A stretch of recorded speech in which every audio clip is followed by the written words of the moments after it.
नमस्कार दोस्तों, स्वागत है आपका मेरे भक्ति चैनल को स्वागत। आज आपको यही बताएंगे कि दुखी मत हो, मेरी बात सुनो। जय श्री कृष्णा। मैं जानता हूँ तुम क्या महसूस कर रहे हो। कभी कभी हमारी जिंदगी में इतना दर्द, इतनी तकलीफें आती हैं कि लगता है जैसे सब कुछ बिखर चुका हो। जब कुछ समझ नहीं आता, जब मुश्किलें सिर पर आ खड़ी होती हैं, तो दिल की आवाज भी खो जाती है। मैं भी उसी रास्ते से गुजर चुका हूँ, लेकिन तुम्हें क्या पता, दुख सिर्फ एक पड़ाव है, तुम्हारा वजूद उससे कहीं बड़ा है। भगवान श्री कृष्ण ने कहा था ना, जो भी होता है वो हमारे भले के लिए होता है।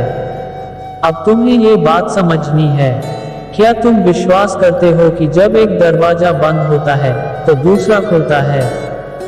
कभी कभी हमें इस दरवाजे के बंद होने का दुख इतना भारी लगता है कि हम ये भूल जाते हैं कि जीवन में हर क्षण एक नया अवसर लेकर आता है। बस हमें उसे पहचानने की जरूरत है।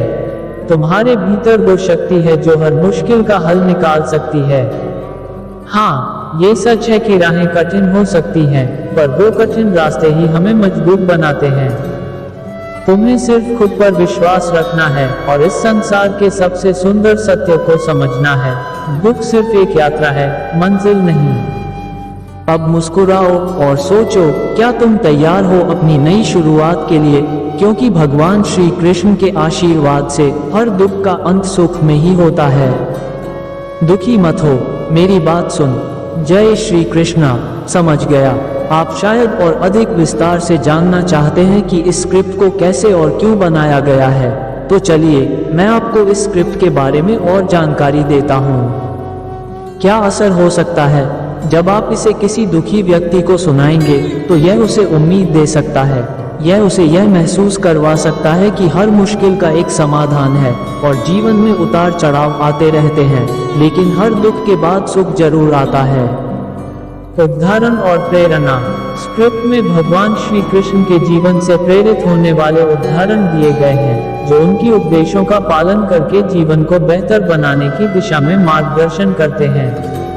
इसका उद्देश्य श्रोता को यह एहसास दिलाना है कि हर किसी के जीवन में मुश्किलें आती हैं, लेकिन यदि हम उनका सही तरीके से सामना करें तो वह हमें और मजबूत बनाती हैं। निष्कर्ष, इस स्क्रिप्ट का उद्देश्य न केवल श्रोता को सांत्वना देना है, बल्कि उसे जीवन के कठिन क्षणों में धैर्य और विश्वास बनाए रखने की प्रेरणा भी देना है।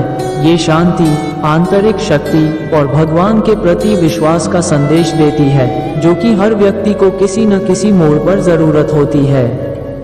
आप इसे अलग अलग संदर्भों में इस्तेमाल कर सकते हैं, जैसे किसी धार्मिक सभा में, किसी दोस्त या परिवार को सांत्वना देने के लिए, या फिर व्यक्तिगत तौर पर अपनी कठिनाइयों से उबरने के लिए। यदि आपके मन में कोई और सवाल या आइडिया हो तो मुझे बताएं, मैं उस पर भी जानकारी देने के लिए तैयार हूँ। धन्यवाद।